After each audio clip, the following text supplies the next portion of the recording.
Good evening. क्या हाल चाल है?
गुड इवनिंग सभी बच्चों को। गुड इवनिंग, नमस्ते।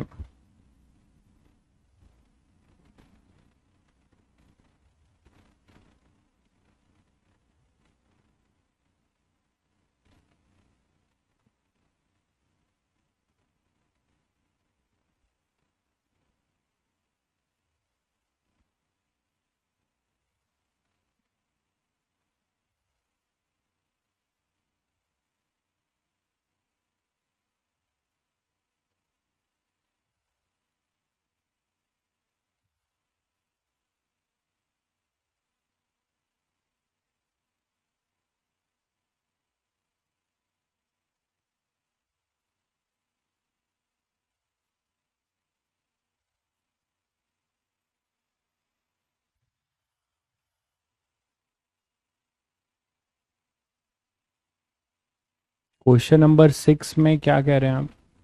तो स्लाइड देखनी पड़ेगी। क्या साइन में क्या आपको लग रहा है? स्लाइड में देखो, देखता हूँ।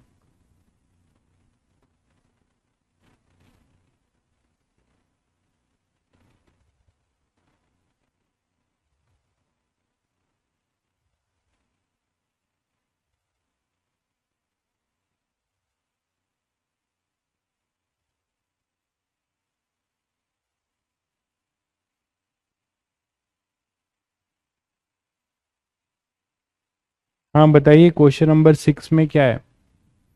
स्लाइड से मैं देख रहा हूँ। क्या साइन कन्वेंशन आपको गलत लग रहा है? इसमें क्या साइन कन्वेंशन गलत है भाई? टुडे आप is my birthday. Happy birthday भाई। कौन है ये? मेरी तरफ से ढेर सारी शुभकामनाएं आपको।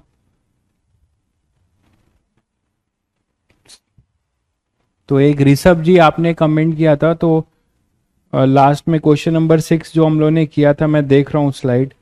उसमें क्या साइन कन्वेंशन आपको गलत लग रहा है भाई? सिंपल, आपको एक प्लस क्यू माइनस क्यू और पोटेंशियल ड्रॉप किया है। मुझे तो कोई इसमें गलती नहीं दिखती है। सीधे सीधे हमने इसमें प्लस क्यू से माइनस किया है, फिर माइनस से +10, माइनस क्यू। सही है भाई सब। ठीक है, सही है वो। आप एक बार देखिए आपने क्या किया है। मैंने चेक कर लिया। ठीक है, चलिए तो स्टार्ट करते हैं। कल लास्ट टर्न पे हम लोगों ने व्हीट स्टोन ब्रिज पढ़ा था और उसकी बैलेंसिंग की कंडीशन देखी थी। When C1/C2 is equal to C3/C4, तो व्हीट स्टोन ब्रिज बैलेंस बोला जाएगा। और बैलेंस का मतलब बीच में आपका जो है, जो कैपेसिटर लगा होगा।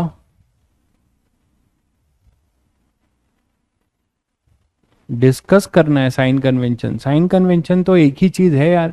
मैंने बोला था कि जब हम बैटरी को क्रॉस करेंगे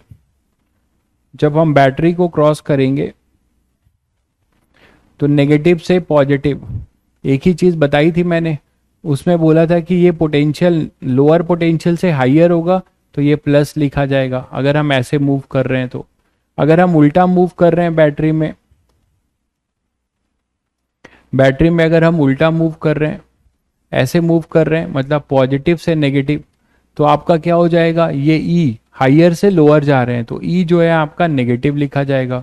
बैटरी का बस यही कन्वेंशन है, एकदम लॉजिकल था। उसी तरीके से अगर आप कैपेसिटर की बात करते हैं तो प्लस क्यू से माइनस क्यू इधर ही जाते हैं आप, पॉजिटिव प्लेट से नेगेटिव प्लेट, तो यहाँ का पोटेंशियल क्यू बाई सी होगा और हाइयर से लोअर जा रहे हैं तो घटेगा, तो माइनस क्यू बाई सी लिखा जाएगा। अगर आपका यहाँ पर आप माइनस क्यू है और ये प्लस क्यू है, आप अगर नेगेटिव प्लेट से पॉजिटिव प्लेट की तरफ गए तो पोटेंशियल की वैल्यू तो क्यू बाई सी ही होगी, बट आप लोअर से हाइयर जा रहे हैं तो ये बढ़ेगा। यही तो बताया था यार, और क्या ही है, बहुत सिंपल है। ठीक है, यही करना था।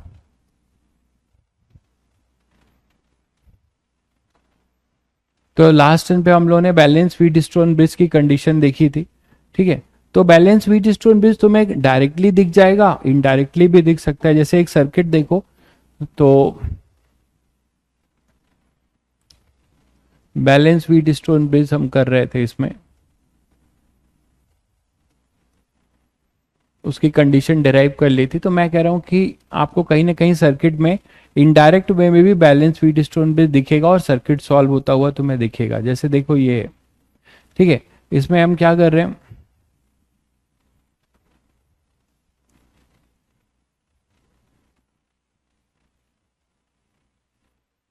मान लो ये सी है, ये अपना 2C है, ठीक है, और ये अपने पास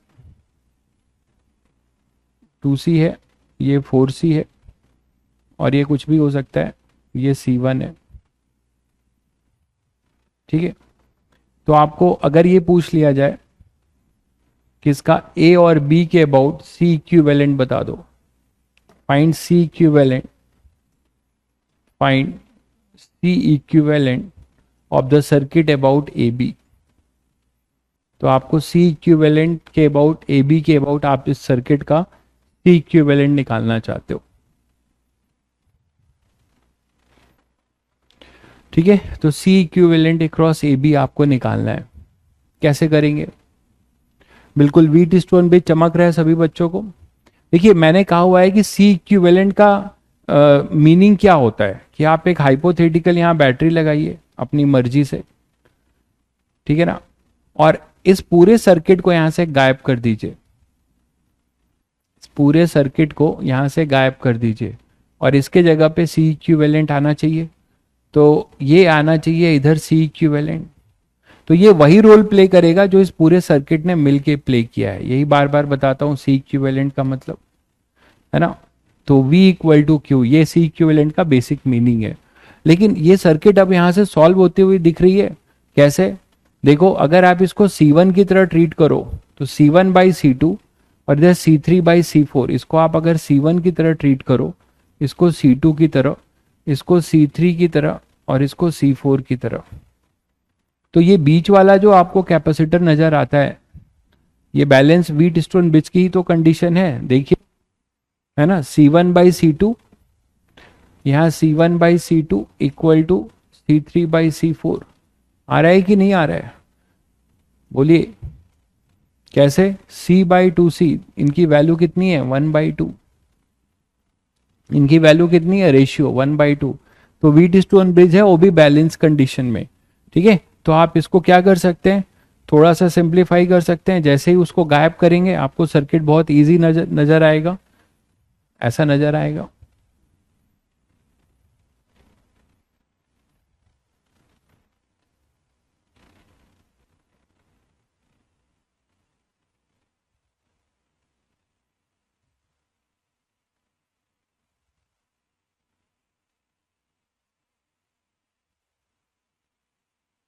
ठीक है, तो ये अपने पास C, ये 2C और इधर 2C और इधर 4C, देख लीजिए।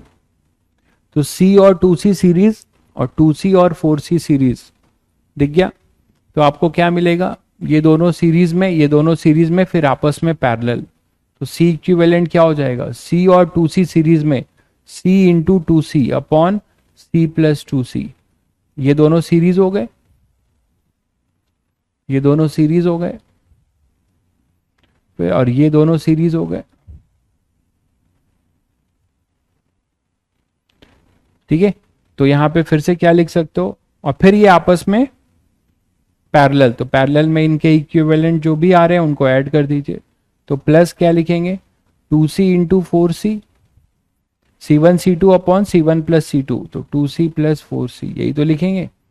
तो सॉल्व कर लीजिए, बता दीजिए क्या आ रहा है सी इक्विवेलेंट, यहाँ से बता दीजिए। इनफैक्ट इसमें आप 2 कॉमन ले लेंगे तो C2c और C + 2c यही बन जाएगा, ये 2 2 कैंसिल, तो 2 टाइम्स ऑफ C2c बाई में C + 2c, यही तो बन जाएगा यार, ये भी वही आएगा 2 कॉमन लेने के बाद। तो C इक्विवेलेंट अपने पास कितना आ जाएगा, ये 3c हो जाएगा और ये 2c², तो 4c अपॉन में 3, तो 4c/3 ये अपना C इक्विवेलेंट आ जाएगा। शायद क्लियर होगा सभी को। आपको ढूंढना पड़ेगा, गिवन नहीं होगा भाई, ये गिवन नहीं होगा, आपको यहां से चेक करना पड़ेगा, ढूंढना पड़ेगा। गिवन क्यों होगा, आपको ढूंढना पड़ेगा कि सर्किट में कहीं व्हीटस्टोन ब्रिज दिखाई देता है क्या, ऐसे आपको ढूंढना पड़ेगा।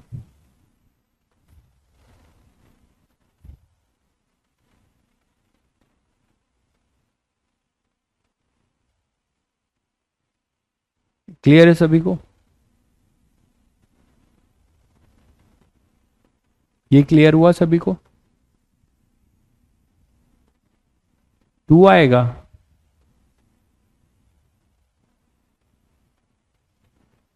कहाँ 2 आ रहा है यार,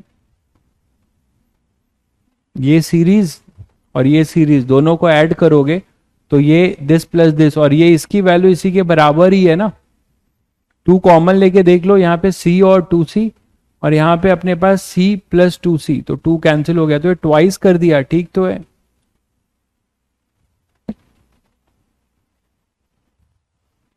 तो 2c कैसे आ रहा है तुम लोगों को, ये 2c कैसे आ रहा है, ये 3c हो गया और इधर 2 4, तो 4c/3 आ रहा है, सभी का 2c आ रहा है कैसे, और यहाँ पे तो C + 2c आएगा ना, ये C + 2c और यहाँ पे भी C + 2c,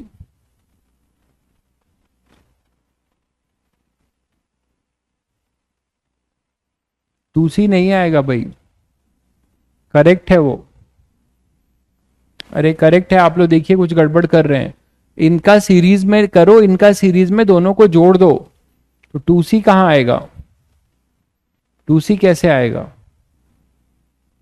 बिना कॉमन लिए सॉल्व करें तो क्या वो मैथ्स में, अरे आना तो वही चाहिए यार, ऐसा क्या है। तो ये देखो कितना आ जाएगा, 2c² अपॉन 3c, आप कैसी बात कर रहे हो, 2c² अपॉन 3c, प्लस इसको करोगे तो 8c² अपॉन 6c, यही तो आएगा। तो कितना आएगा 2/3c, और यहां पे इसको कैंसिल करोगे तो कितना आ जाएगा फिर से, ये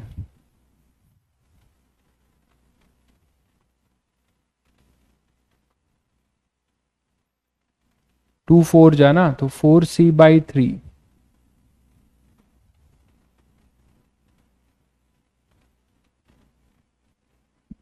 ये अलग क्यों आ रहा है, 4c/3 क्यों आ रहा है,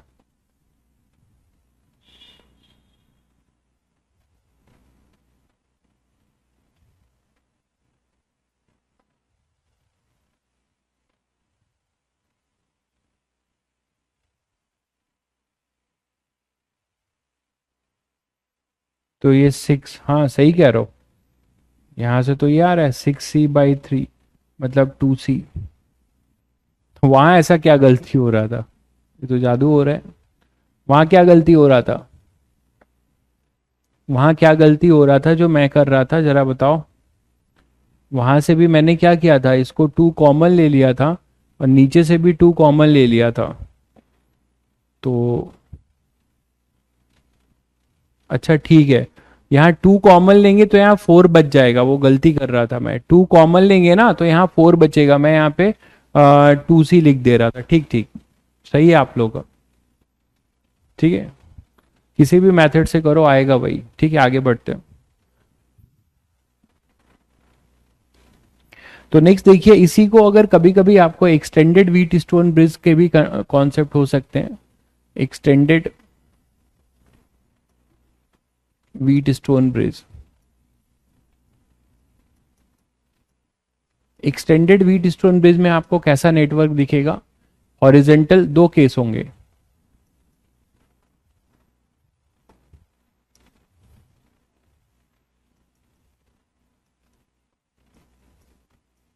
horizontal extended wheat stone bridge,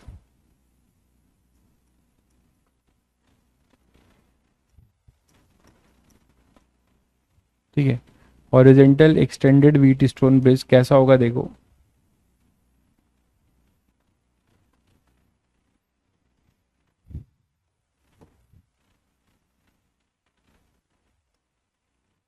horizontal extended wheat stone bridge वो ऐसा होगा।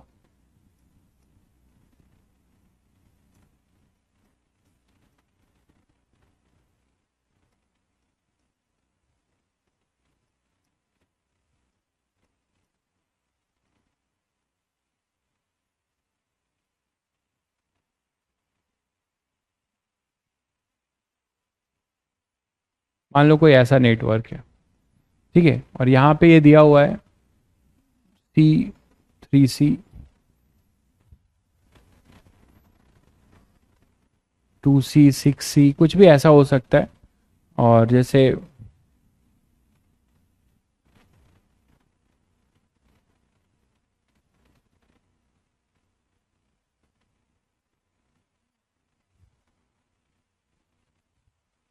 ठीक है, मान लो ऐसा है, और यहाँ पे कुछ भी हो सकता है C1 C2।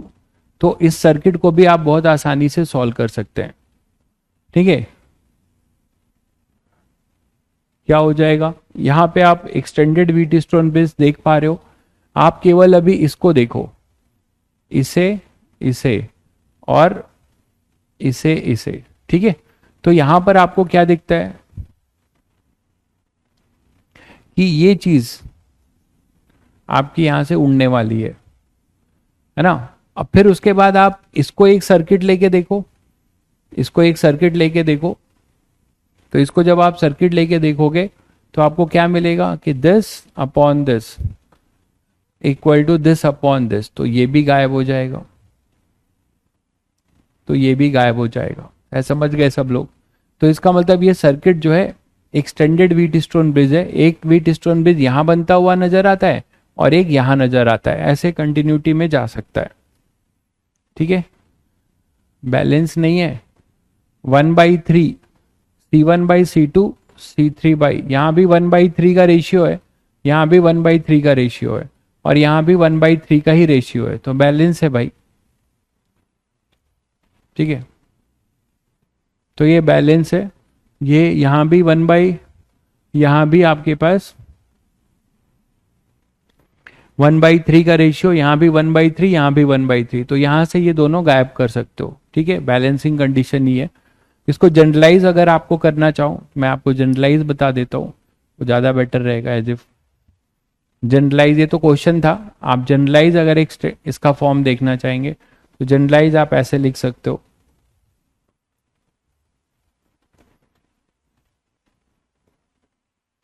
C1 C2,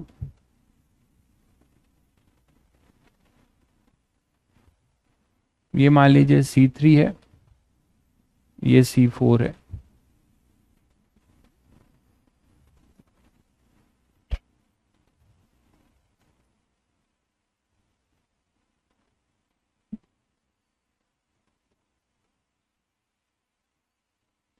ये C5 है, और ये C6 है। तो इसे कुछ आप C और C' बोल सकते हो। तो मेरा कहना है कि अगर आपको मिल जाए C1/C2 is equal to C3/C4 is equal to C5/C6, अगर आपको ये मिलता है तो आप बोल सकते हैं कि इसमें से कौन से कैपेसिटर चले जाएंगे। ये कैपेसिटर, इफ अगर ऐसा है तो आप इनको हटा सकते हैं, इनको और इसको यहां से ये हटा सकते हैं। ठीक है, सर्किट के बाहर हो जाएंगे। ठीक है, तो आपको यहां से अगर ये ऐसा है तो सर्किट रिड्यूस्ड हो जाएगा, सर्किट आपका ऐसा रिड्यूस हो जाएगा। ये C1 C3 और C5 ये पैरेलल में होंगे, और C2 C4 और ये C6 ये अपने सीरीज, और ये सीरीज। तो अब आप सर्किट सॉल्व कर लेंगे, इन तीनों का सीरीज, इन तीनों का सीरीज आपस में पैरेलल। ठीक है, वहां से आपको मिल जाएगा। क्लियर है? तो ये एक extended Wheatstone bridge horizontally extended है। ठीक है, इसी तरीके से वर्टिकल में भी एक्सटेंडेड हो सकता है। ये हटाऊं?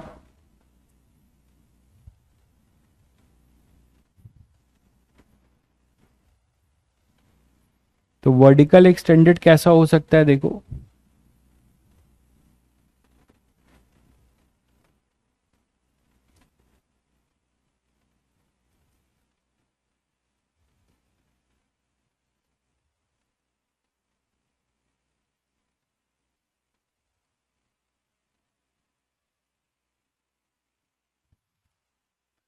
वर्टिकल एक्सटेंडेड में आप ऐसा कुछ सर्किट ड्रॉ कर सकते हो। मान लो हमारे पास ये C1 है, ये C2 है,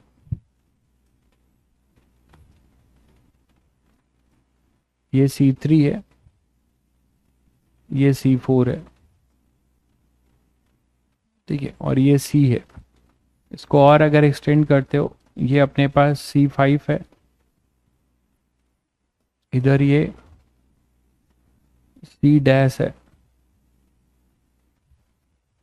और ये C6 है, और इस AB के अबाउट, है ना, मान लो आप देख रहे हो इस सर्किट को, तो इस सर्किट को जब आप देखोगे तो आपको क्या दिखेगा, अभी आप केवल ऊपर देखो, इतना ऊपर देखोगे तो आपको क्या मिलेगा, अगर C1/C3 C2/C4 के बराबर हुए तो चेक कर लीजिएगा, ऐसे सर्किट आप आसानी से सॉल्व कर सकते हैं। ठीक है, इफ अगर ये कंडीशन है कि C1/C2 सॉरी C1/C3, अच्छा मैंने कैसे भी ले लीजिए, जो मैंने यहाँ बनाया उसके अकॉर्डिंग तो यही बनता है, C1/C3 is equal to C2/C4, है ना। और इधर एक कंडीशन ये हो गया और एक ये हुआ, तो सभी बराबर ही होंगे फिर।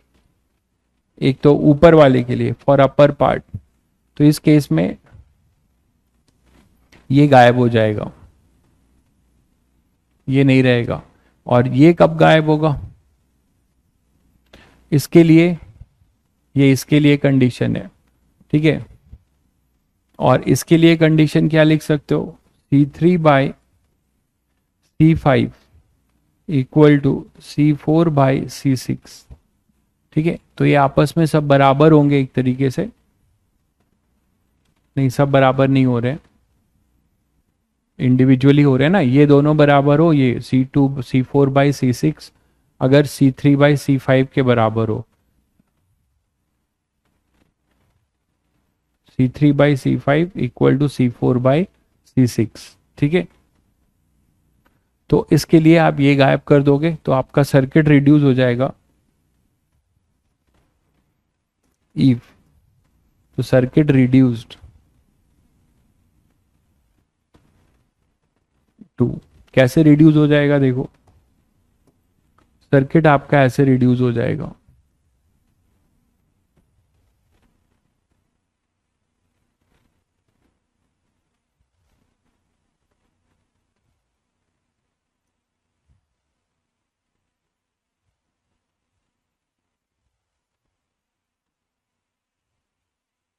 ऐसे रिड्यूस हो जाएगा सर्किट, बीच वाले गायब हो जाएंगे, है ना। तो ये दोनों सीरीज, ये दोनों सीरीज, ये दोनों सीरीज फिर आपस में पैरेलल। फिर पैरेलल हो जाएंगे, ठीक है। हाँ बिल्कुल, बिल्कुल सही कह रहे हैं, इसको आप उल्टा घुमा के देखेंगे तो आपको हॉरिजेंटल एक्सटेंशन ही दिखेगा, सही कह रहे हैं आप, ठीक है। तो इस तरीके से आप व्हीट स्टोन ब्रिज से सर्किट को जो है सॉल्व कर सकते हैं। देखिए अगर केवल एक पार्ट बैलेंस हो पाएगा तो नहीं कर सकते, अगर केवल एक पार्ट बैलेंस हो पाएगा तो आप नहीं कर पाएंगे। आप ऊपर वाले के लिए बोल सकते हैं, देखिए अगर केवल एक पार्ट अगर बैलेंस होगा केवल, तो इसको आप बस गायब कर सकते हैं, नीचे वाले को आप नहीं कर पाएंगे, देख लीजिएगा। ऊपर वाला अगर आपका बैलेंसिंग कंडीशन है तो ऊपर वाला ही केवल गायब करिएगा, बाकी नहीं कर पाएंगे, ठीक है। चलिए,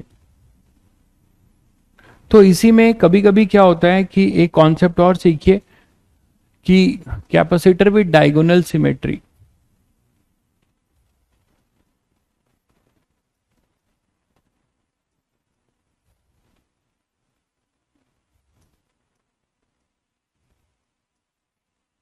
कैपेसिटर विद डायगोनल सिमेट्री।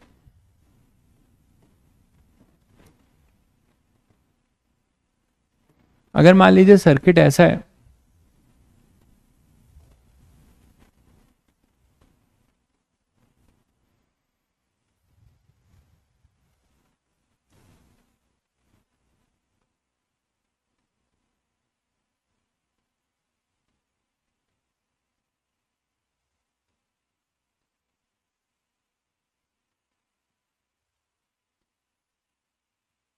ऐसा है, ठीक है। तो जैसे कि मान लीजिए आपके पास बोला जाए कि यहां पर अगर C1 है,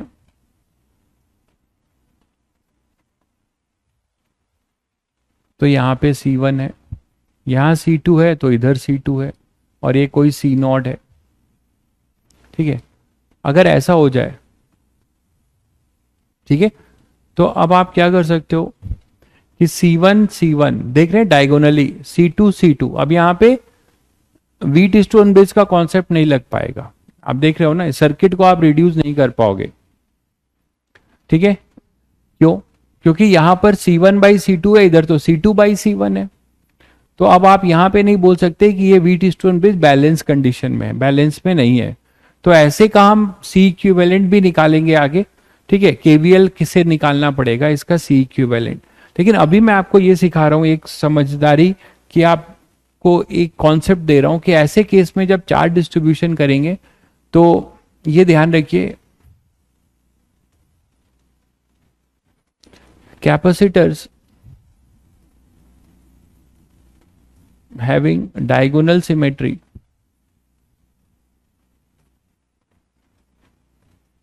diagonal symmetry have same charges, have same charges। तो कैपेसिटर जिनकी डायगोनल सिमेट्री होगी तो वो सेम चार्ज होल्ड कराएंगे, ठीक है।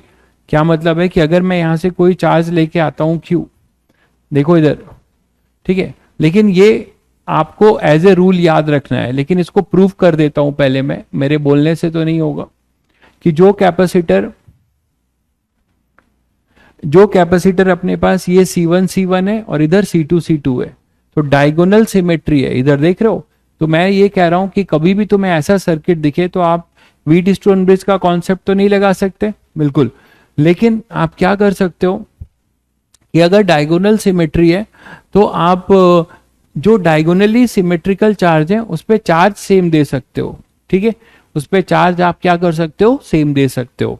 तो उसको हम अपनी मर्जी से मानते नहीं है उसको पहले प्रूफ करते हैं, लेकिन आगे के लिए एक बार आज मैं प्रूफ कर दे रहा हूं, लेकिन आगे के लिए आप अपना समय जाया नहीं करेंगे, इस कॉन्सेप्ट को यूज करेंगे, ठीक है। ये कॉन्सेप्ट जो है जो पढ़ रहे हो इसको आप सर्किट सॉल्विंग में यूज कर लोगे।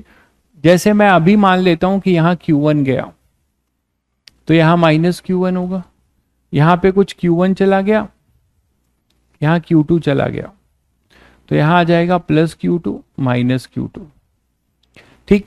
और यहां पे मान लेते हैं कि कुछ Q3 चला गया, तो ये -Q3 होगा। तो बचा क्या यहां पर, यहां क्या बचा, Q1 आ रहा था, Q3 यहां चला गया, तो क्या बचेगा यहां पे, ये Q1 आ रहा था, ये Q3 यहां पे चला गया, तो बचेगा क्या यहां पे, Q1 -Q3, और यहाँ पे आ जाएगा minus of Q1 minus Q3। ये मैंने ऐसे जनरल चार्ज डिस्ट्रीब्यूशन मान लिए। ये क्लियर है सभी को? अरे सी नॉट नहीं गायब होगा, गायब होता तो हमें इतनी खुशी क्यों थी? गायब कैसे होगा यार? तुमने देखा इसको प्यार से देखो, मगर प्यार से। C1/C2 है ना, ये C2/C1 है, कहां गायब हो जाएगा? C2/C1 है ना मेरे भाई, ये C1/C2 है, इधर C2/C1 है, तो क्या C1/C2 इक्वल टू C2/C1 होता है क्या? क्लियर है? इसीलिए तो एक अब नया कॉन्सेप्ट दे रहा हूं कि ऐसा कहीं सिचुएशन फेस करने को मिले तो आप इस पे और इस पे चार्ज सेम कराओगे, वो चीज मैं प्रूव करने जा रहा हूं।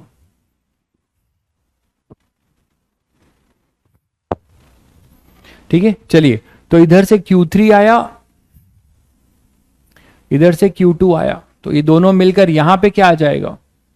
Q2 प्लस Q3, और यहां पे हो जाएगा माइनस Q2 प्लस Q3।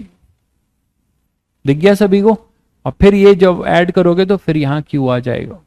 तो ये मैंने बहुत जनरल जो है, बहुत जनरल एक चार्ज डिस्ट्रीब्यूशन दिया है। क्लियर है सभी को? अब देखो, ये Q1 इधर Q3 गया, तो इधर बचा कितना? Q1 माइनस Q3, वो C2 कैपेसिटर पे आया। इधर से Q2 आ रहा था, इधर से Q3 आ रहा था, तो Q2 और Q3 जुड़ गए, KCL लगा रहा हूं, तो यहां पर क्या आ जाएगा? Q2 plus Q3 minus Q2 plus Q3। ठीक है, अब चलिए इसमें एक सर्किट लेते हैं और KVL लगाते हैं। KVL ये लगा रहे हैं ऊपर ऊपर वाले सर्किट में, A B C D, तो ऊपर ऊपर वाला circuit KVL in the loop, KVL in the loop A B C D A, है ना? KVL in the loop A B C D A, क्या आ जाएगा बताओ? KVL in the loop A B C D A, ये V ले लेते हैं, तो माइनस से प्लस, देखिए माइनस से प्लस, आप यहां से चलो या यहां से चलो, कोई दिक्कत नहीं है, यहां से चलो। तो यहां से जब आओगे तो माइनस से प्लस, लोअर पोटेंशियल से हायर पोटेंशियल, तो पोटेंशियल राइज हुआ।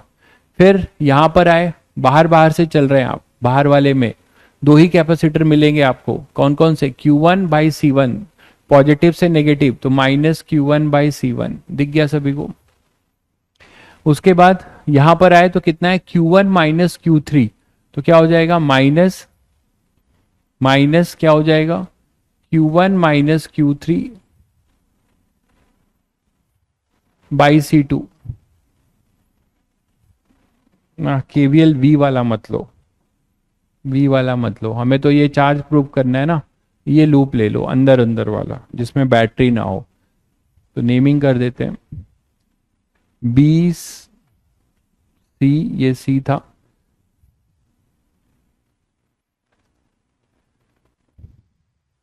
इसको D कर लेते हैं और इसको A कर लेते हैं। तो A, ये B, ये C, ये C और ये D। ठीक है, तो इसको बना लेते हैं KVL in the loop ABCD। ठीक है, इसमें ले लेते हैं KVL in the loop ABCD का मतलब बैटरी नहीं ले रहा हूं, क्योंकि मुझे ये प्रूफ करना है कि इसका जो चार्ज आएगा और इस पे जो चार्ज आएगा दोनों सेम आएगा, मतलब Q2 प्लस Q3 Q1 के बराबर हो जाए, तब जो मैंने लिखा है मैं प्रूफ कर पाऊंगा कि डायगोनली अपोजिट जो कैपेसिटर्स हैं उन पे चार्जेस सेम आते हैं। तो करते हैं। तो यहां पर अपने पास क्या हो जाएगा? KVL यूज कर रहा हूं, Q1 से यहां से चलिए, B से चलना शुरू करिए, तो चार्ज पॉजिटिव से नेगेटिव जा रहे हैं, तो क्या आएगा अपने पास? Minus Q1/C1। फिर पॉजिटिव से नेगेटिव, तो minus Q1 minus Q3 upon C2। ठीक है, और फिर जब इधर आओगे D से इधर, तो नेगेटिव से पॉजिटिव, इधर चल रहे हो ना, नेगेटिव से पॉजिटिव, तो पोटेंशियल राइज कितना? Q2 plus Q3 by C1। और फिर यहां भी नेगेटिव से पॉजिटिव, पोटेंशियल राइज कितना? Q2 by C2। Equal to 0। यहां तक क्लियर है सभी बच्चों को? इन दोनों का ड्रॉप, इसका राइज और इसका राइज, यहां तक क्लियर है सभी को? हाँ, it will be loop A B C D A. हाँ जी, बिल्कुल सही कह रहे हैं, क्लोज लूप बनेगा, सही बोल रहे हैं आप। ठीक है, बस तो यहां से थोड़ा सा मैं C1 वाले टर्म को एक साथ लिखता हूं, C1 वाले टर्म को एक साथ लिखता हूं और C2 वाले को एक साथ लिखता हूं। तो लिख लो, C1 वाले टर्म को एक साथ लिख रहा हूं और C2 वाले को एक साथ, मतलब Q1 वाले को एक साथ लिख लो, Q1 वाले को एक साथ लिख लो, कोई दिक्कत नहीं है।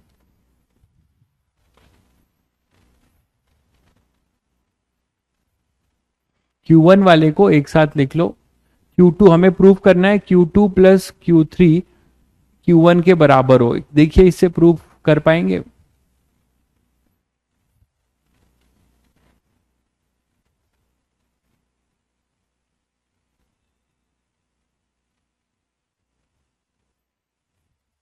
इसको रीअरेंज करके कुछ देखिए, कर पाएंगे क्या? Q1 एक साथ लिख लीजिए और Q2 प्लस Q3 एक साथ लिख लीजिए।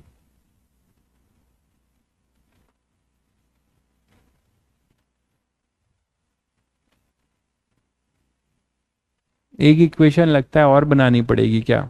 यहां से प्रूव हो रहा है क्या हमारा? अगर ये प्रूव हो जाए कि Q2 plus Q3 is equal to Q1, तो अपना पर्पस सॉल्व हो जाएगा। यही हमें प्रूव करना है कि डायगोनली अपोजिट वाले सेम चार्ज लेंगे, ये हमें प्रूव करना है।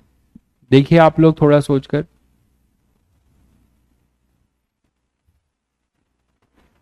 Q2 plus Q3 equal to Q1 अगर हम यहां प्रूव कर लें तो हमारा पर्पस सॉल्व हो सकता है। तो आप लोग देखिए कुछ यहां से कर पा रहे हैं हम लोग? एक इक्वेशन से तो शायद नहीं हो रहा है ना?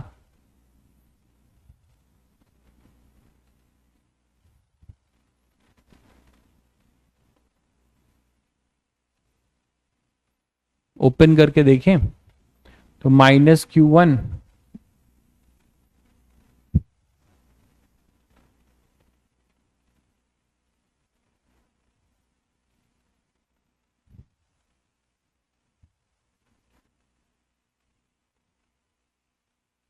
ये प्लस Q3 बाई C2 है, इधर Q3 बाई C1 आएगा, Q2 का टर्म इधर है Q2 बाई C2 और Q2।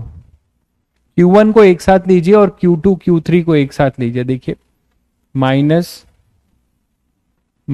Q1 बाई C1 है ना, इधर भी आएगा -Q1 बाई C2, ओपन कर रहा हूं, और इधर plus Q3 by C2 plus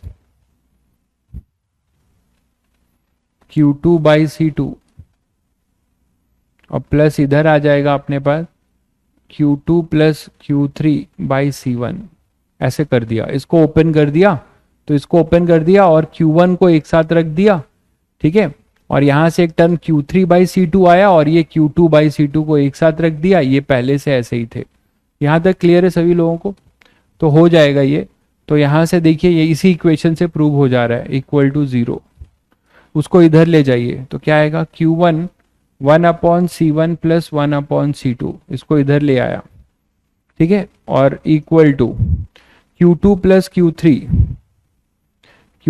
Q3 common ले लो, Q2 प्लस Q3 कॉमन ले लो, तो 1/C1 प्लस 1/C2, यही तो आएगा। और ये देखिए कट जा रहा है, तो हमारा जो स्टेटमेंट लिखा था वो प्रूव होता है। ठीक है, यही हमें प्रूव करना था कि डायगोनली अपोजिट जो होंगे, है ना, जो डायगोनली अपोजिट होंगे, मतलब मैं सब सर्किट की बात नहीं कर रहा हूं, ऐसे फॉर्म की जहां C1 C1 नजर आए, C2 C2 नजर आए, और ये बीच में जो है, बीच में आपको केवल C0 नजर आए।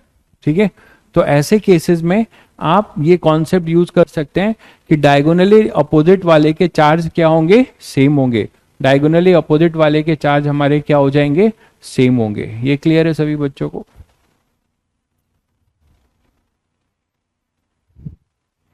ये क्लियर है सभी को? तो ये कॉन्सेप्ट ध्यान रखिएगा। और ऐसे का सी इक्विवेलेंट आपसे पूछा जा सकता है, जैसे एक क्वेश्चन करें इसी पर, इसका सी इक्विवेलेंट का। ये आगे बढ़ू, देख लीजिए सब लोग। तो एक बार प्रूव कर दिया, आपको ऐसा सर्किट दिखे तो अब आप चालाकी ये दिखाएंगे कि डायगोनली अपोजिट पे चार्ज आपका सेम रहेगा। आप सिमेट्री के कॉन्सेप्ट से भी कर सकते हैं, सिमेट्री के कॉन्सेप्ट से भी, वो भी अभी बताता हूं। पहले मान लीजिए जब आपको ऐसा क्वेश्चन मिलेगा जहां आप बैलेंस व्हीटस्टोन ब्रिज नहीं कर सकते, तो उसका सी इक्विवेलेंट कैसे निकालेंगे।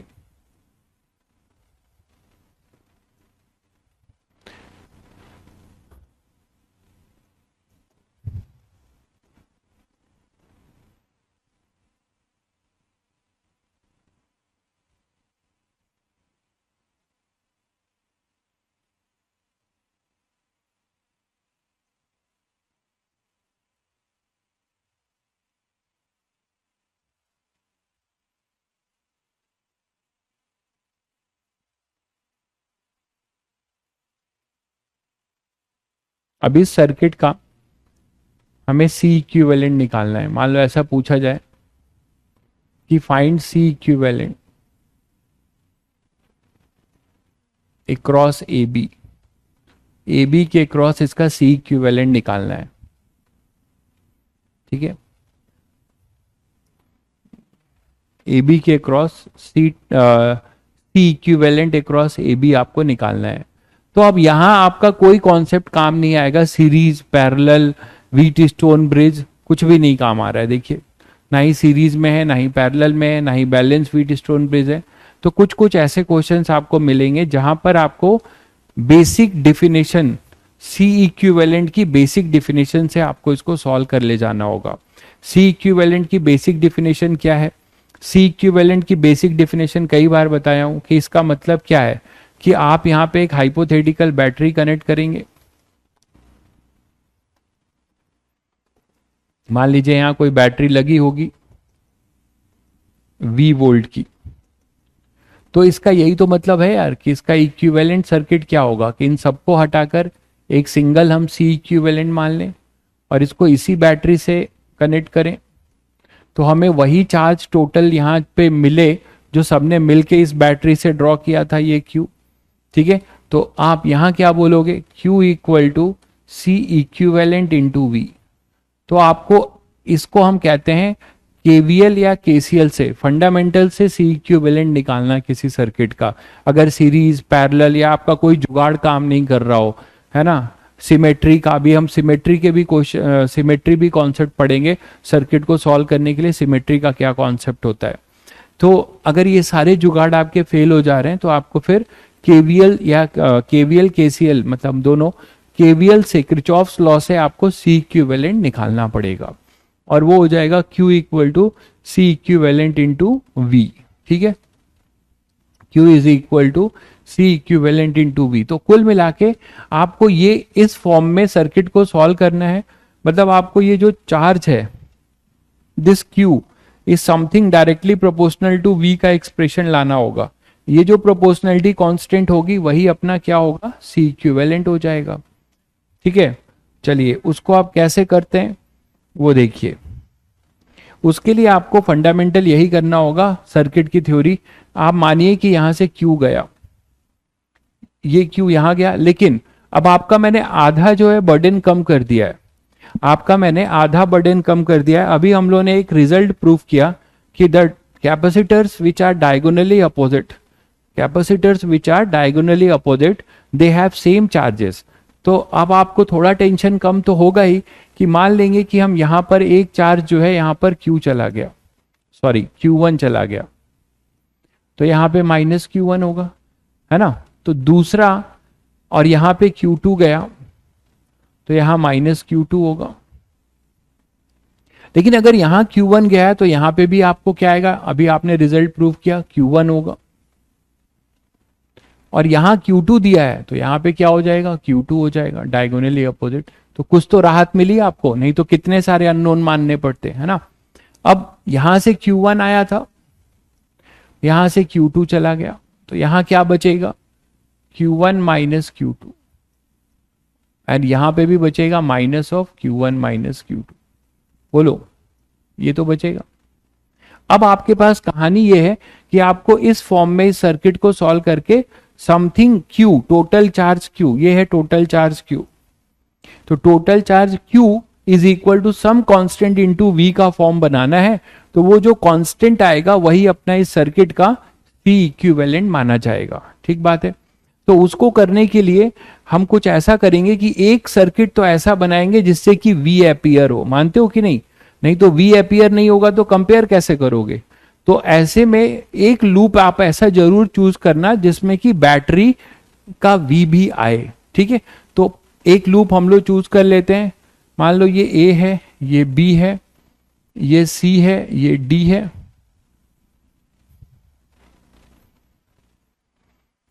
अच्छा, A B मान रखा है इधर।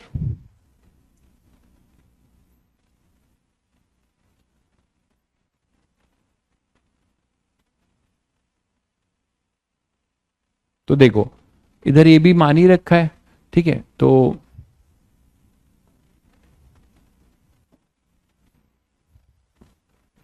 इसको मान लेते हैं सी डी। इसे हटाओ यार, इसे ए बी क्या मान,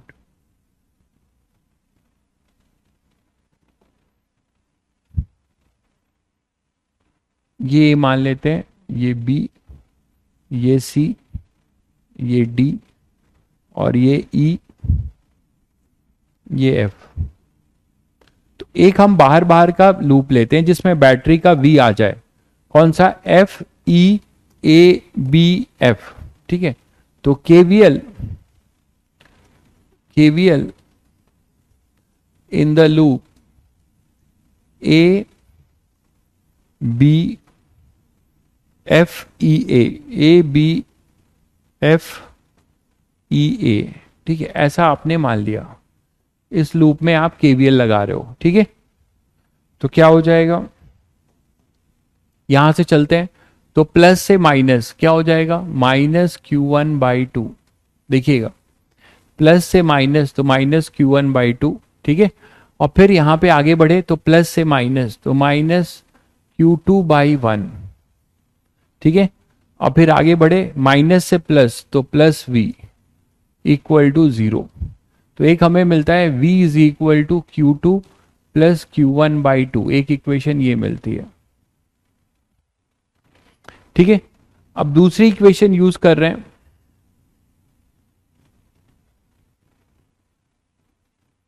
अच्छा, एक हमारे पास और भी इक्वेशन है कि Q is equal to Q1 plus Q2। याद करो KCL से Q हमारे पास कितना है? ये Q जो है किसके बराबर है? Q1 प्लस Q2 के बराबर है। ये भी ध्यान रखना। इसी को पहली KCL से पहली इक्वेशन है, ये दूसरी ले लो।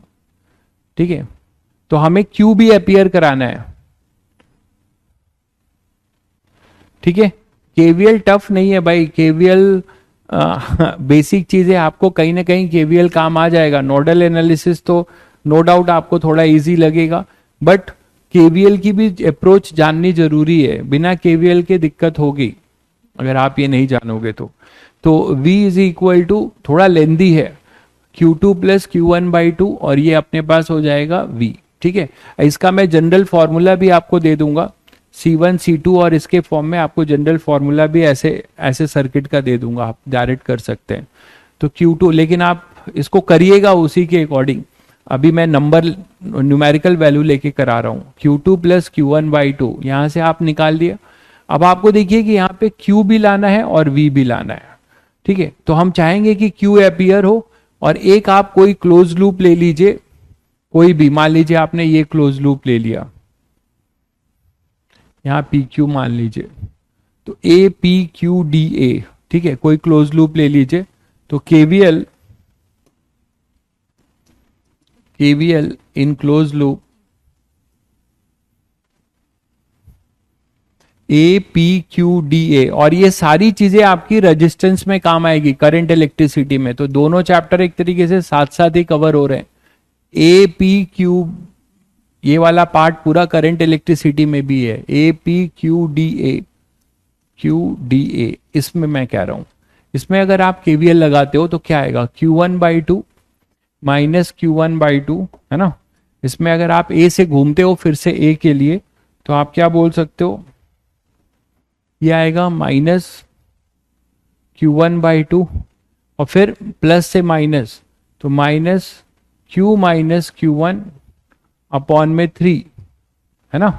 और फिर माइनस से प्लस, यहां आपका क्या हो रहा है देखो, माइनस से प्लस जा रहे हो तो पोटेंशियल राइज है, तो क्या हो जाएगा, माइनस से प्लस जा रहे हो तो पोटेंशियल राइज, तो +Q2/1 इक्वल टू 0। यहां तक आ गए, ठीक है। अब हमें काफी कुछ मिल चुका है जिससे कि हम कुछ ऐसा फॉर्म बना पाए।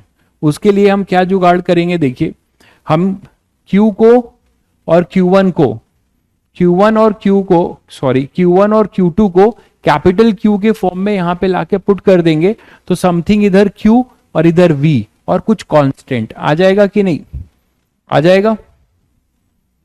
तो अब अपने पास क्या हो जाएगा, यहां से देखो -Q1/2, ये ओपन कर रहा हूं, और इधर माइनस से माइनस प्लस Q1/3, माइनस से माइनस प्लस Q1/3, और इधर प्लस Q2, ठीक है, और इधर -Q/3 ओपन कर दिया इक्वल टू 0, ठीक है। तो यहां से अपने पास Q2 plus Q1/2, Q2 plus Q1/2 V है। तो अब यहां से एक काम करिए, -Q1/2, इनको सॉल्व कर लें पहले, दोनों को, इन दोनों को पहले सॉल्व कर लें। क्या आ जाएगा, इन दोनों को सॉल्व करोगे तो ये 6 हो जाएगा, -3Q और 2Q, -3Q देखिए 2 3 जा और यहाँ 3 2 जा, तो -Q1 आएगा, plus Q2 is equal to Q/3। इसको इधर ले आओ, यहां तक क्लियर है, सभी को देख लीजिए, ठीक है। अब आपको ये भी पता है कि Q2 को मैं Q-Q1 लिख सकता हूं, इस Q2 को क्या लिख सकता हूं, Q2 को लिख सकता हूं Q-Q1, तो -Q1/6 प्लस Q2 को लिख दिया Q-Q1 equal to Q/3, -Q1/6, है ना, प्लस Q2 को लिख दिया Q-Q1 इक्वल टू Q/3, ऐसे लिख सकते हो। तो Q और Q1 में रिलेशन आ गया आपके पास, कितना आ गया, Q1 कितना आ गया, -Q1/6 -Q1 और इक्वल टू Q/3 -Q, तो कितना आ गया ये, -7Q1/6 देखिए इज इक्वल टू -2Q/3। यहां तक क्लियर है, ये माइनस माइनस कैंसिल हो गया, तो Q1 Q के टर्म्स में आ गया, Q1 आपको मिल गया Q के टर्म्स में, कितना मिल गया, 18 प्लस 28, सॉरी 12 4, तो 4 हो जाएगा 4Q बाई, ये साथ साथ करिएगा भाई, कुछ गलती हो तो बताइएगा, 4Q/21, चेक करिए सब लोग, यही आ रहा है 4Q/21, एक बार प्लीज कंफर्म करिए।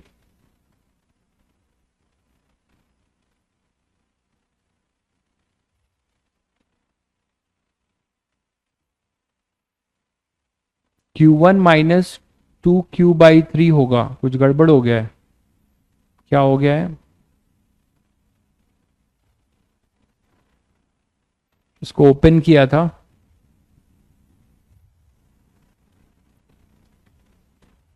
इस लूप में ना, अच्छा यहाँ तो Q आया तो था, Q तो आ ही नहीं रहा है यहाँ पे, हाँ ये गड़बड़ कर दिया है मैंने, ये Q1 -Q2 था ना, एक minute, KVL in the loop APQDA, ठीक है, तो Q1 -Q2 और Q2, हाँ यहाँ गड़बड़ है, -Q1/2 और इधर माइनस, ये Q1 होगा यार, अब बता रहे हो यार, अब बता रहे हो, सारी दुश्मनी निकाल दिया तुमने। यहां आएगा Q1 माइनस, ये गलत लिख दिया है, ये हो जाएगा Q1 -Q1/2, ठीक है, और फिर -Q1 -Q2/3, और फिर माइनस से प्लस, तो Q2 अपॉन में 1, इक्वल टू 0, ये आएगा। ठीक है, तो minus Q one by to और फिर minus Q one minus Q two by three, और अब ठीक है। ठीक है, चलिए, तो यहां से तो खैर इजी हो गया, Q1 और Q2 में डायरेक्ट रिलेशन मिलेगा, एक रिलेशन यहां पे है, वहां से पुट कर देंगे, काम हो जाएगा। फिर जल्दी से बता दीजिए आप लोग सॉल्व करके इसको, क्या हो जाएगा ये। Minus Q one by two minus Q one by three, Q1 को एक साथ लिख लीजिए, या सबको एक साथ एलसीएम लेके कर लो, अपने आप रिलेशन आ जाएगा। Minus Q one by two minus Q one by three, और ये plus Q two by three plus Q two equal to 0, ऐसा कुछ आएगा। इसको उधर ले जाइए, तो ये हो जाएगा 3Q2 प्लस क्यू टू, मतलब 4Q2 by three is equal to, इधर आ जाएगा ये 6, 2 3 जा तो 3Q1 plus 2Q1, that is 5Q1 by 6। Check करिएगा सब लोग। तो यहां से आपको Q1 और Q2 में रिलेशन मिलता है, और वो क्या मिलता है, Q1 is equal to 6/5 into 4Q2 upon 3, है ना। तो ये 3 2 जा 8, 8Q2/5। चेक करिएगा भाई सब लोग, यही आएगा बिल्कुल। तो 8Q2/5, Q1 आ गया हमारे पास, तो इसको रिजल्ट को यहां यूज कर लेते हैं।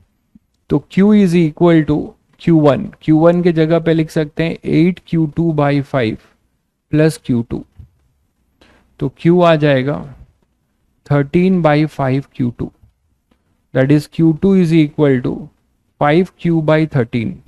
Q2 को हमने Q के टर्म्स में निकाल दिया, तो Q1 कितना आ जाएगा, 8/5 इंटू 5Q/13, तो Q1 आ जाएगा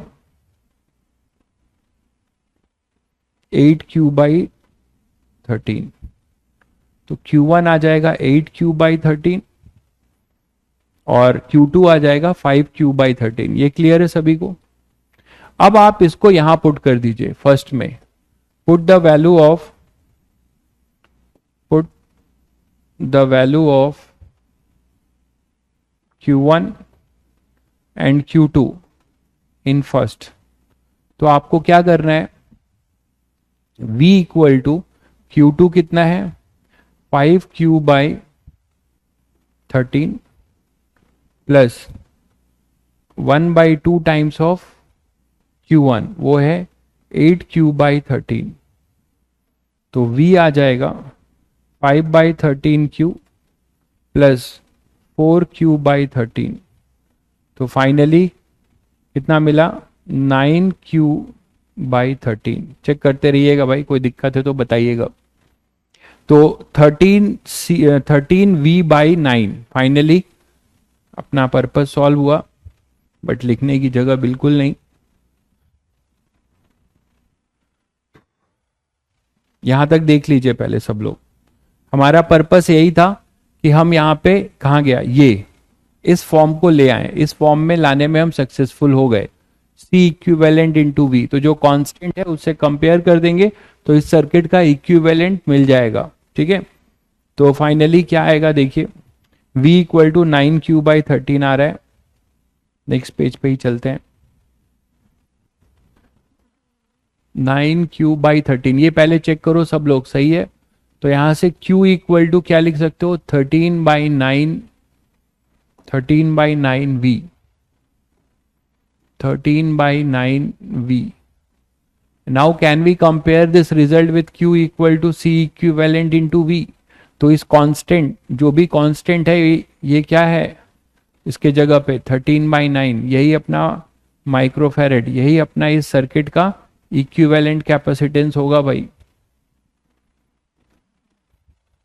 तो आपने एक तरीका सीखा बहुत जनरल, जब कभी भी जो कोई जुगाड़ काम ना आए, इक्विवेलेंट सर्किट, इक्विवेलेंट कैपेसिटेंस।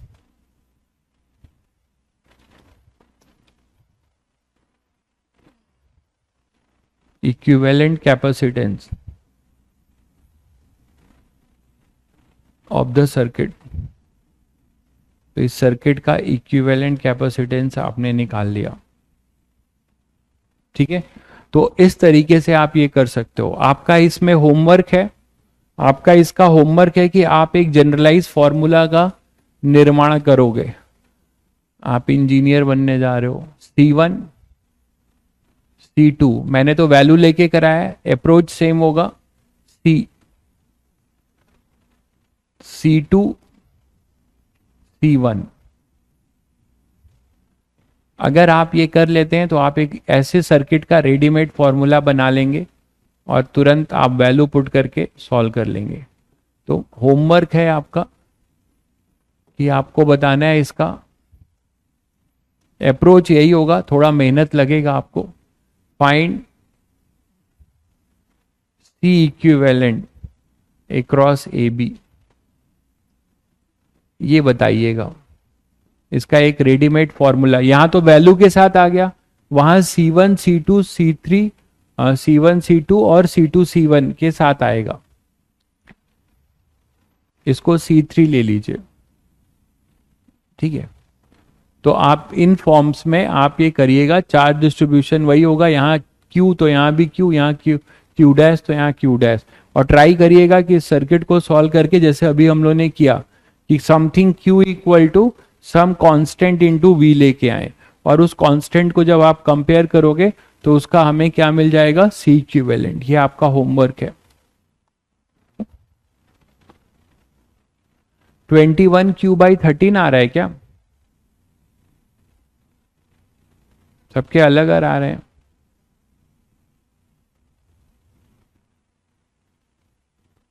सबके अलग अलग आ रहे हैं भाई, क्या बात है। एक कह रहा है 8/11 आ रहा है। चेक करिए सब लोग, एक बार चेक कर लीजिए सब लोग। कुछ लोगों के मैच हो रहे हैं। सही है, चलिए फिर आगे बढ़ते हैं। ठीक है, सोनू भाई का हमेशा ही मिसमैच रहता है। ठीक है, सोनू भाई का हमेशा मिसमैच रहता है। देख लो भाई सोनू भाई, एक बार आप भी देख लो फिर से। ठीक है, चलिए, तो इस तरीके से आपने सीखा। अब नया कॉन्सेप्ट सीखते हैं, नोडल एनालिसिस। एक कॉन्सेप्ट और सीखते हैं, नोडल एनालिसिस। मतलब मैं ये नहीं कह रहा हूं कि इसी से फिर सब क्वेश्चन सॉल्व करिएगा, जरूरी नहीं है। आपको केवीएल की भी जरूरत पड़ सकती है, या हो सकता है कहीं केवीएल ज्यादा आसान लगे नोडल से। ठीक है, ठीक है। बहुत बच्चों का तो मैच कर रहा है भाई, हर इन सभी मैक्सिमम का मैच कर रहा है। सोनू भाई का मैच नहीं कर रहा है।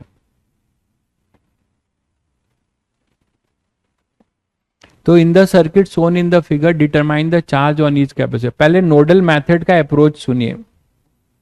नोडल मेथड का जो अप्रोच है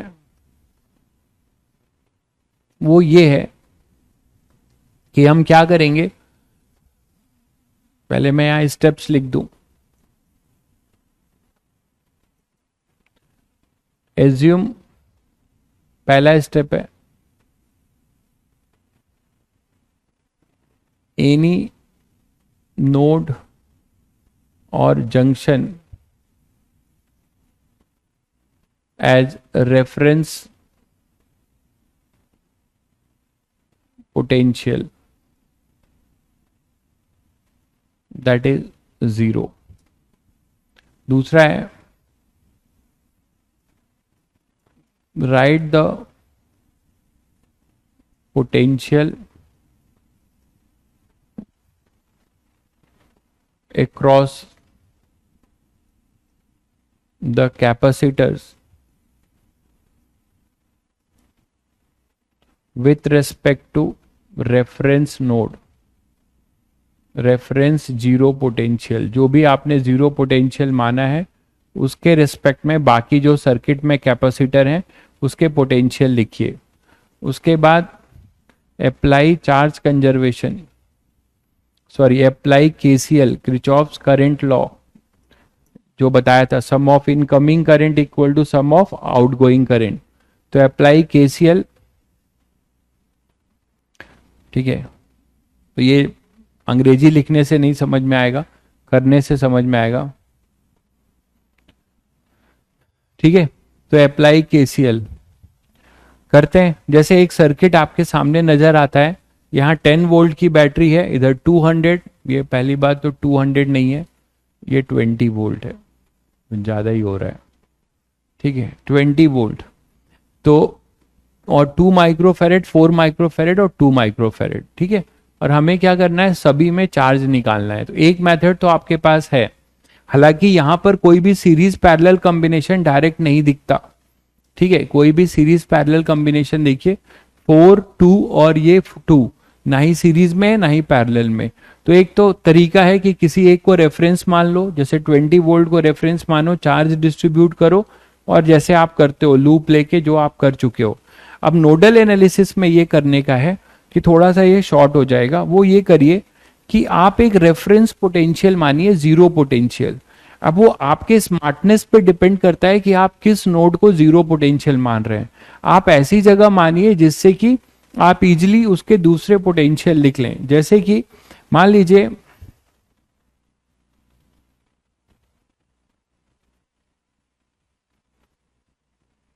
मैं यहां पे इसे मान सकता हूं, इसे किसी को भी मान सकते हैं। मैंने मान लीजिए यहां पर इसे जीरो पोटेंशियल मान लिया। पोटेंशियल डिफरेंस के लिए एक एब्सोल्यूट पोटेंशियल हम कहीं भी मान सकते हैं, तो इसको रेफरेंस पोटेंशियल मतलब अर्थ कर दिया, इस पॉइंट को मान लीजिए अर्थ कर दिया, और ये कितने माना गया, 0 वोल्ट। ध्यान से सुनते रहिएगा, ठीक है। तो इसको आपने 0 वोल्ट मान लिया। अब कहानी सुनिए, जब आपने इसको 0 वोल्ट माना तो आप यहां पर पहुंचने वाले हो। तो 0 वोल्ट से जब यहां पे आओगे तो एक बैटरी को क्रॉस करोगे। देखिएगा, 0 वोल्ट से जब आप यहां पर आओगे तो एक बैटरी को क्रॉस करोगे। कैसे क्रॉस करोगे, नेगेटिव से पॉजिटिव में। फिर बता रहा हूं, 0 से जब आप इस बैटरी को क्रॉस करोगे तो नेगेटिव से पॉजिटिव में करोगे। तो आप मान लीजिए से आप इसको ए मानिए और इसको बी मानिए, एक करके दिखा रहा हूं। तो VA, इसको आप पहले VA लिखिए, VA लिख दिया। फिर माइनस से प्लस, तो क्या बताया है, पोटेंशियल राइज होगा ना, माइनस से प्लस में 10 इक्वल टू कहां पहुंच गए आप, VB पे। तो आप अगर ये 0 है तो VB क्या लिखा जाएगा, 10 प्लस VA, ये है ना, 10 प्लस VA। समझ पा रहे हैं सब लोग। तो इसको बार बार करना नहीं है, ऐसे याद रखना है। VB क्या लिखेंगे आप, VA प्लस 10, मानते हो, और VA 0 था तो 0 प्लस 10। तो ये अगर 0 है और आप एक बैटरी, तो मैंने एक बार करके समझाया, अब आप डायरेक्ट लिख सकते हैं कि नहीं। ये 0 वोल्ट है, और 0 वोल्ट से जब आप किसी बैटरी को क्रॉस करोगे, नेगेटिव से पॉजिटिव करोगे, तो पोटेंशियल का राइज होगा। कितना होगा, जितना बैटरी का वोल्टेज है, ठीक है। तो बैटरी का वोल्टेज है 10, तो जब आप 0 से B तक पहुंचोगे इसको क्रॉस करके, नेगेटिव से पॉजिटिव, तो यहां पे 10 वोल्ट आ जाएगा। और यहां तार है और कुछ भी नहीं है, जब यहां तार है, कुछ भी ड्रॉप नहीं होगा, तो यहां पे पहुंच गए, तो ये भी 10 वोल्ट होगा, ये भी 10 वोल्ट होगा, ये वाला नोड, ठीक है। एक को आप 0 मानिए, बाकी नोड के लिखिए, तो ये 10 वोल्ट होगा। अब इधर देखिए, ये 0 है, तो यहां पे केवल वायर है, तो ये भी 0 वोल्ट होगा, ठीक है। अब 0 से जब तुम इधर आओगे, ध्यान दीजिए, तो यहां कैपेसिटर है। तुम्हें नहीं पता कि इस कैपेसिटर में कितना चार्ज रहा होगा। ध्यान से सुनिए, आप जब कैपेसिटर को क्रॉस करोगे तो आपको नहीं पता ना कि उस कैपेसिटर में कितना चार्ज रहा होगा। तो Q/C का ड्रॉप होगा कि राइज होगा, इधर पॉजिटिव होगा कि इधर नेगेटिव होगा, आपको कुछ नहीं पता। तो ऐसे में फिर आपको यहां एक अननोन मानना पड़ेगा, X वोल्ट। आपको यहां पे क्या मानना पड़ेगा, एक अननोन मानना पड़ेगा, X वोल्ट। आपने यहां पे X वोल्ट मान लिया, ठीक है, क्योंकि हमें नहीं पता इसमें चार्ज क्या है। अब आप फिर सुनो, X से आप इधर गए, इस नोड पे पहुंचने वाले हो, तो इस नोड पे पहुंचने वाले हो तो आप क्या करोगे, ठीक है। आप इस नोड पे आप ये भी कर सकते हो। कोई बोलेगा सर इसको मैं X नहीं मानूंगा, आपके ऊपर है, ये 0 है, मैं इसको X मान लूंगा। किसी को मान लो यार, कोई दिक्कत नहीं है। यहां पे ये 0 से जब आप यहां गए तो यहां का भी चार्ज आपको नहीं पता, तो यहाँ पे प्लस होगा कि माइनस कुछ नहीं पता, तो कुछ वेरिएबल अननोन मानोगे एक्स, आपने इसको एक्स मान लिया। ठीक है,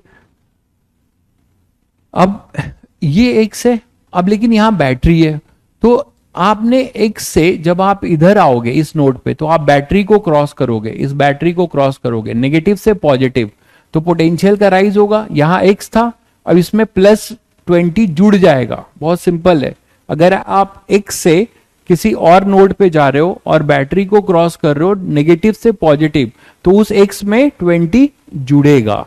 समझ गए? तो यहां आ जाएगा x +20। ये पहले समझ गए।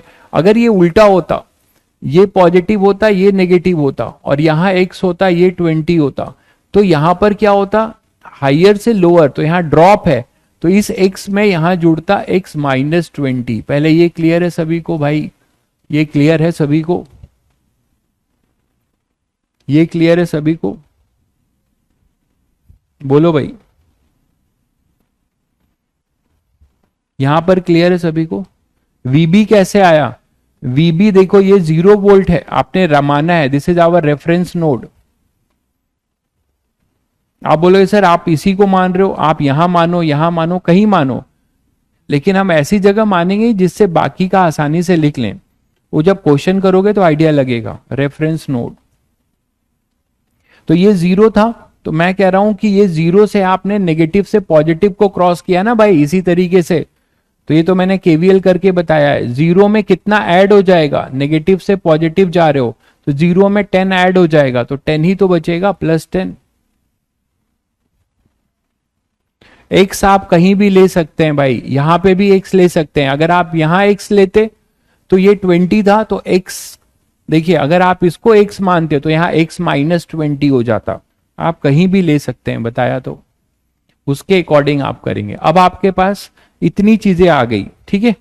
अब आप क्या करिए, किसी एक नोड को पकड़कर उसमें केसीएल लगा दीजिए, ठीक है। ठीक है, एक नोड को पकड़कर आप केसीएल लगा दीजिए। आप किसी भी नोड को पकड़कर केसीएल लगा सकते हो, आपके ऊपर है। अब आप कहां पे लगाएंगे वो आपके ऊपर है।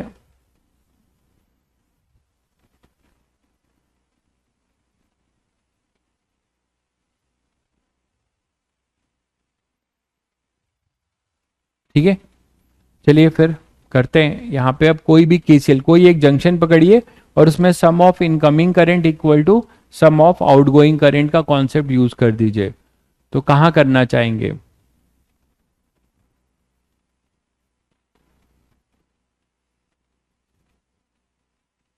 बट आप ये देख लीजिएगा कि उसमें चार्ज जो आ रहे हो उसके बाद बस जा ही रहे हो, ठीक है।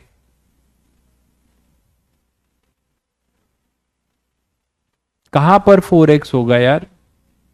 कहां 4x बोल रहे हो? अरे 4x क्यों होगा भाई? कुछ भी अपने से पढ़ लेते हो क्या? ये 4x तो आपका 4x तो चार्ज होगा ना यार यहाँ पे। ये वोल्ट है भाई, वोल्ट, ये वोल्टेज है मेरे भाई। ये 0 वोल्ट है, तो यहाँ पे x वोल्ट बोला गया है। 4x क्यों होगा भाई? चार्ज होगा ना 4x, Q = CV। जब चार्ज लिखेंगे तब 4x होगा, ठीक है। जब चार्ज लिखेंगे तब 4x होगा, ठीक है। चलिए, तो अब यहां पे कोई भी एक नोड पकड़कर आप इसको जो है net incoming charge equal to net outgoing charge की कहानी कर दीजिए। जहां भी आप करना चाहें, आपके ऊपर है। कौन से कैपेसिटर पे किया जाए मैं वो देख रहा हूं जो इजी होगा।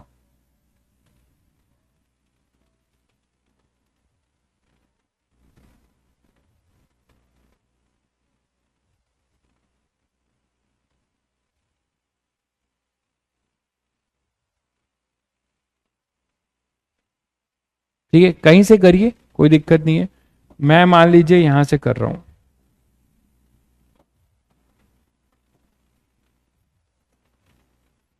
मैं क्या कर रहा हूं कि यहां से कोई चार्ज लेके आ रहा हूं। मान लो ये चार्ज इधर से आया, फिर इधर जाएगा, फिर ये इधर डिस्ट्रीब्यूट हो जाएगा, फिर ये इधर जाएगा, फिर इधर। तो मान लीजिए यहां से कोई चार्ज आ रहा है, एक चार्ज यहां से ले लिया, मान लीजिए ये चार्ज आ रहा है इधर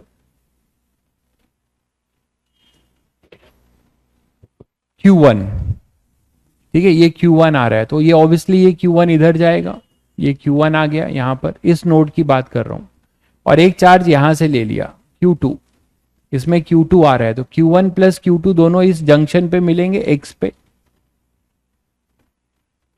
ठीक है, Q1 और Q2 इस जंक्शन पे मिलेंगे और दोनों ऐड होकर यहां क्या बनेगा Q3। बोलो भाई, यहां तक क्लियर है कि नहीं सभी बच्चों को? एक चार्ज मैंने यहां से लिया, ये कैपेसिटर Q1 से आ रहा है, बैटरी से क्रॉस करता हुआ इधर जा रहा है, एक यहां से आ रहा है Q2 और दोनों ऐड होके बन गए Q3। तो अब मैं जंक्शन लॉ लगा सकता हूं X पॉइंट पे, क्या लिखूंगा? बाय जंक्शन लॉ,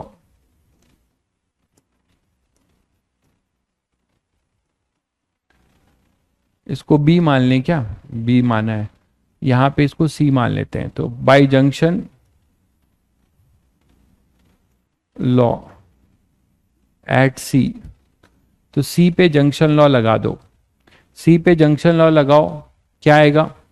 Q1 के लिए क्या लिखोगे? इसका ड्रॉप क्या है देखो, यहां x प्लस 20 है और यहां 0 है। अब सुनो ध्यान से, हमेशा Q1 की डायरेक्शन, चार्ज हमेशा जो है इस तरफ जा रहा होगा तो हाइयर माइनस लोअर लिख देना, ठीक है, Q equal to CV, Q equal to CV। यहां पर आप क्या करिए, Q इक्वल टू CV में higher potential minus lower potential upon, यही तो लिखते हो ना, चार्ज Q क्या लिखते हो? CV, यही तो लिखते हो ना यार। तो मैं कह रहा हूं कि इसमें हाइयर पोटेंशियल ये है x प्लस 20 और ये 0 चार्ज के डायरेक्शन में, तो इधर चार्ज आपने इधर माना है Q1, तो ये हाइयर हुआ और ये अपना लोअर हुआ, ठीक है। तो यहां से आप क्या लिखेंगे? x प्लस 20, x प्लस 20 और ये तो 0 है अपॉन में इंटू चार्ज लिखना है ना हमें, तो चार्ज Q1 क्या हो जाएगा? CV। और पोटेंशियल ड्रॉप क्या लिखोगे? ये 0 है, ये x प्लस 20 है, तो क्या लिखोगे? x plus 20 into capacitance 2। यहां तक क्लियर है? This is your Q1। भाई जंक्शन लॉ में यही तो लिखोगे, Q1 plus Q2 is equal to Q3, यही तो लिखोगे जंक्शन लॉ में। तो Q1 की वैल्यू ये हो गई, Q1 की वैल्यू अपने पास आ गई कितनी? x plus 20 into 2। ये क्लियर है सभी बच्चों को? Q1 आ गया। अच्छा, अब Q2 की बारी है। Q2 में देखो क्या है, इधर 0 है, इधर x है, तो ड्रॉप कितना हो गया यार? ड्रॉप कितना हो गया? ये 0 और x है, तो ड्रॉप कितना हो गया? x minus 0। तो क्या हो जाएगा? पोटेंशियल ड्रॉप हो गया x माइनस 0 इंटू 4, तो क्या हो जाएगा? प्लस x माइनस 0 मतलब x इंटू 4। ये हो गया अपना Q2, that is equal to Q3। Q3 में देखो आपने एरो इधर बनाया है, ठीक है, तो ये x है और ये 0, ठीक है। तो पोटेंशियल ड्रॉप क्या होगा?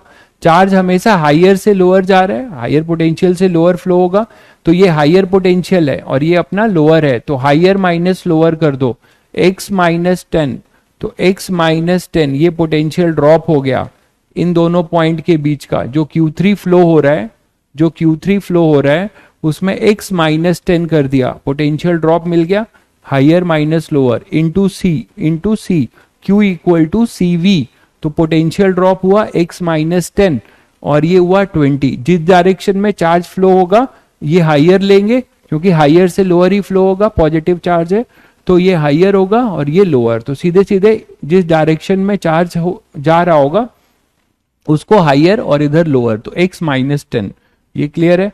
इंटू 2, बस यहां से आप x सॉल्व कर लीजिए, तो कितना आ जाएगा देख लीजिए, 2x और इधर 4x और यहाँ पे एक 2x, तो 2x और 2x तो कैंसिल हो गए, तो हमारे पास केवल बचेगा 4x और इधर से 40 और यहाँ पे माइनस 20, तो इधर चला जाएगा, तो हमारे पास कितना आ जाएगा? Minus 40 minus 20 that is minus 60। तो x कितना आ गया? Minus 15 volt. चेक करिए भाई, x आ जाएगा माइनस 15 वोल्ट। क्लियर है सभी को?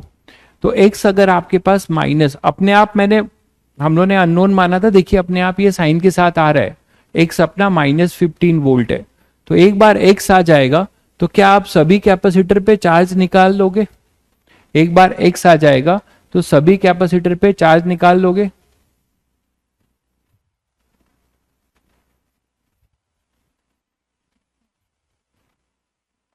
क्या कह रहे हैं?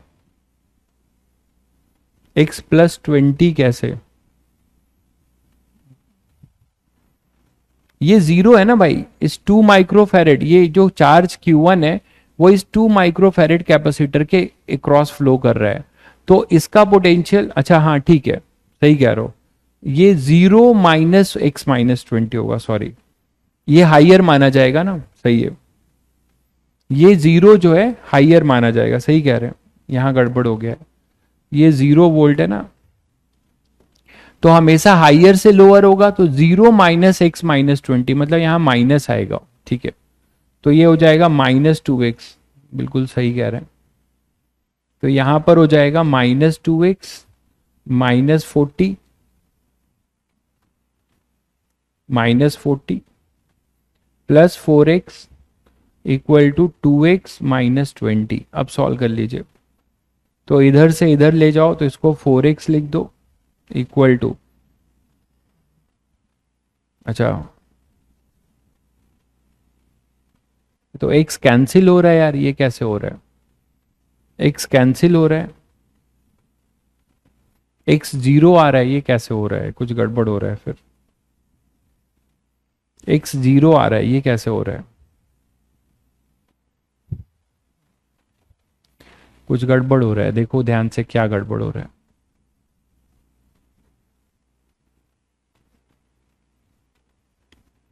ये 0 वोल्ट लिया है, ये भी 0 वोल्ट लिया, तो यहां से हम लोग आगे बढ़े,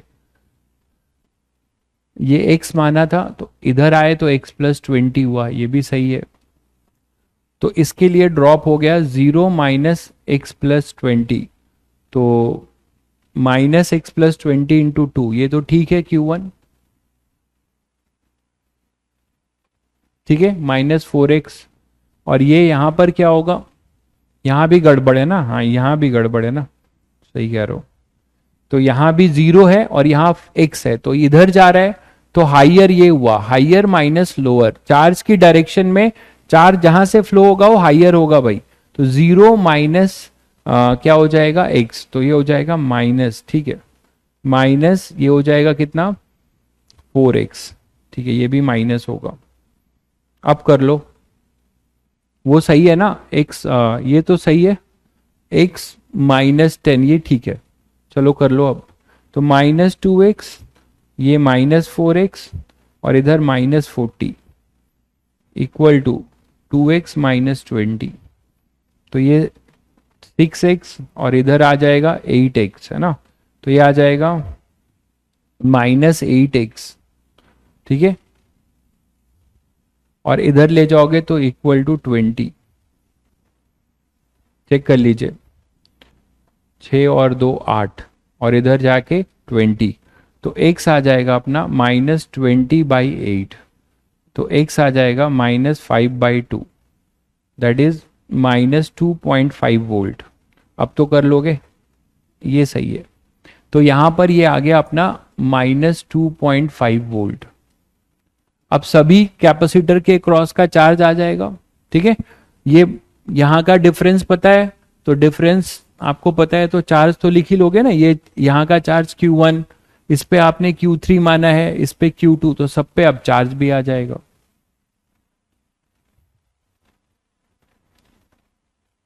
नहीं भाई 10x से x नहीं, आपको बस आपने कोई भी आर्बिट मान लिया, ठीक है, कोई भी, अरे मैंने अपनी मर्जी से माना यार, अपवर्ड डाउनवर्ड आपके ऊपर है मेरे भाई, मैंने, आप इधर मान लो कि इधर Q1 जा रहा है, इधर Q2 जा रहा है, Q3 इधर आ रहा है, कोई जरूरी नहीं है, आप डायरेक्शन कुछ भी मानिए, लेकिन जो भी मान रहे हैं पोटेंशियल ड्रॉप आप जब KCL लगाएंगे तो उसके अकॉर्डिंग आप लिख दीजिए।